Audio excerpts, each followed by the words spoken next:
No ahojte, krásny požehnaný večer vám prajem. Dneska by som sa chcela s vama povyprávať chcela by som vám povedať niečo o desatoro Božích prikázaní.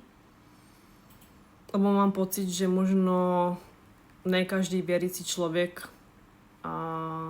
presne dodržuje alebo možno ani neví o tých hriechoch, pretože co je najdôležitejšie je, aby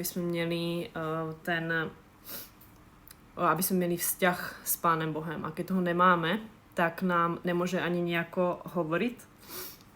Čiže Duch Svätý nám odkrýva naše hriechy.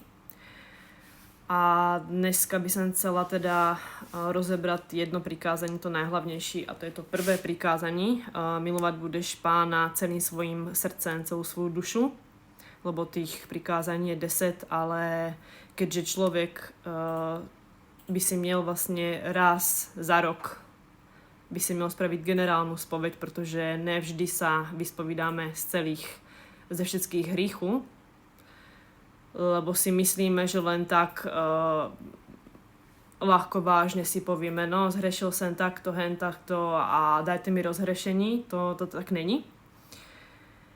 Čiže je dôležité z hĺbky našej duše sa pripodobniť Pánovi Ježišovi a plne sa mu otevriť a modliť sa k Duchu Svätému, aby nám odkryl všetky naše hriechy.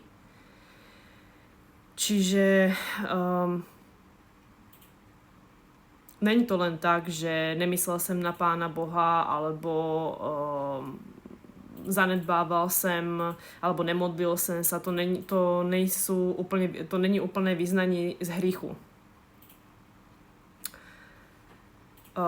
Obsáhlosť vlastne v generálnej spovedi má daleko väčší rozsah. Čiže my sa máme pripodobniť co najvíc k Pánovi Ježišovi. My sa nemáme dívať na tých pohanov, jak si žijú. Nech si žijú, jak chcú oni. Len my sa máme co najvíc pripodobniť Pánovi Bohu. Aj keď je to strašne ťažké. A to neznamená, že človek, keď sa aj dobre spovídá, že neupadne do hriechu. On upadne tak stejnako, jak ten človek, ktorý sa treba zle spovídá. Akurát s tým, že ten človek ví, že to je hriech. Ví, že to urobil. Takže poďme na to.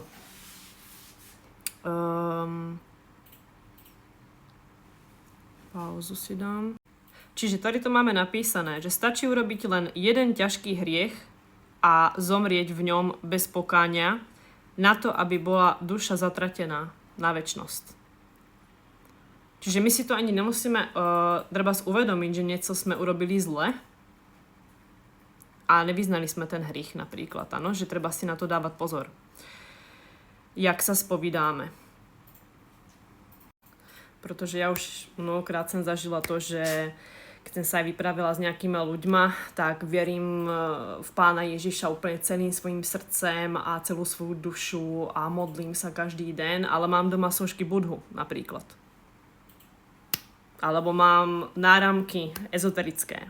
Alebo krystaly. Áno, takže to je zle. To je špatné. To je uznávanie iných bohov. Ale poďme teda postupne. No a pre nás je teda veľmi dôležité, aby sme sa dobre spovídali, pretože si chceme vyčistiť tú našu nádobu, aby sme ju mohli potom zaplniť Duchem Svätým a naplniť ju chválami, teda tému Pánu Bohu, áno. Takže ja neviem, jak vy, pro mňa je veľmi dôležité, aby som si očistila ten svoj chrám a mohla ho naplniť chválama Pánu Bohu. Pretože ve večnosti budeme Pána len chváliť.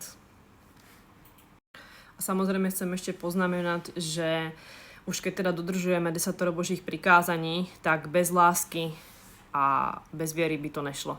Nedokázali by sme to, pretože by sme nemieli zmysel, nechápali by sme, proč dodržujeme desatoro Božích prikázaní, keby v nás nebyla láska. A tú lásku do nás zasýva Ježiš Kristus. To je to semenko lásky. Takže poďme. Čiže prvé prikázanie.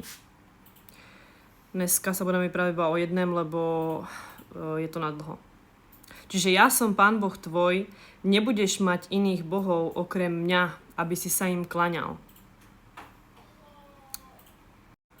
Čiže to je jedna z dôležitých vecí, je teda pochybovanie o viere, áno, to nám všetko vsúva do mysle ten zlý.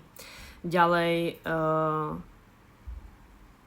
teda keď spochybňujeme nejakú pravdu, ďalej, že neveríme v peklo. To je veľmi dôležité, áno. Čiže keď neveríme v peklo a popierame panenstvo Panny Márie, ďalej popieranie Najsvätejšej Trojice.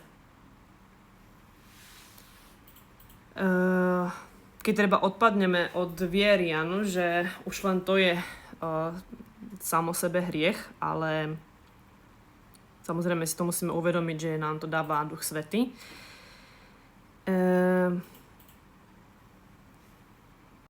Keď sme katolíci a účastníme sa treba nejakej sekty alebo tak len z nejakého dobrého pocitu, alebo keď vlastne sa nechceme podriadiť pápežovi, áno, keďže je hlavu cirkvi.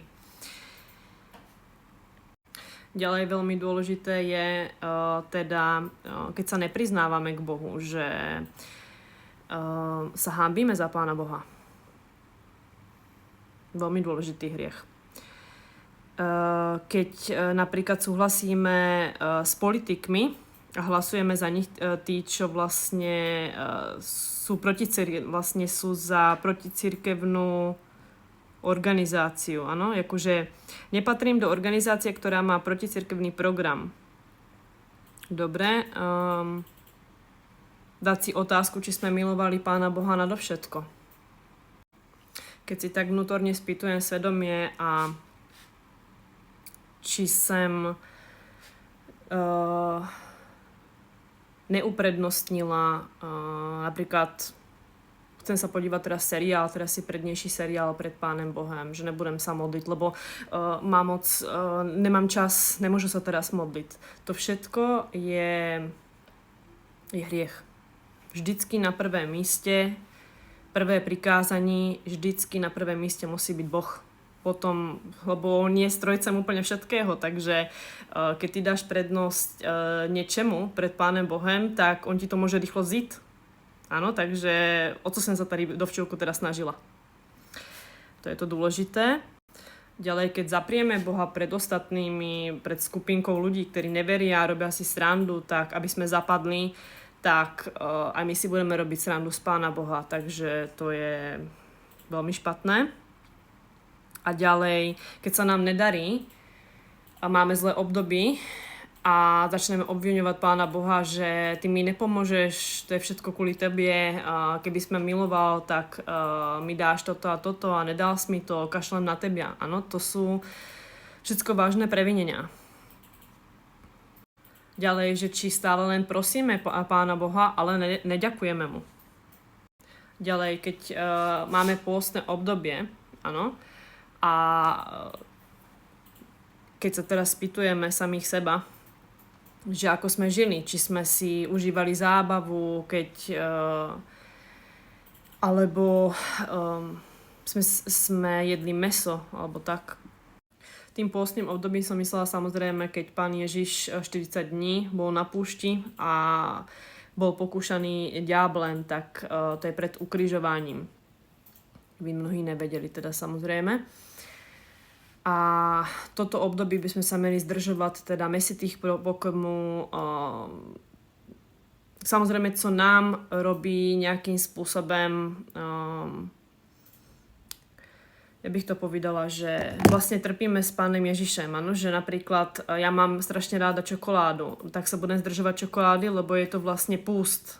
A vlastne držím ten púst s Pánem Ježišem a keď my držíme púst, tak sa môžeme co najvíc priblížiť Pánovi Ježišovi. Tak to je myslené. Takže s týmto prvým prikázaním budeme pokračovať v druhém videu.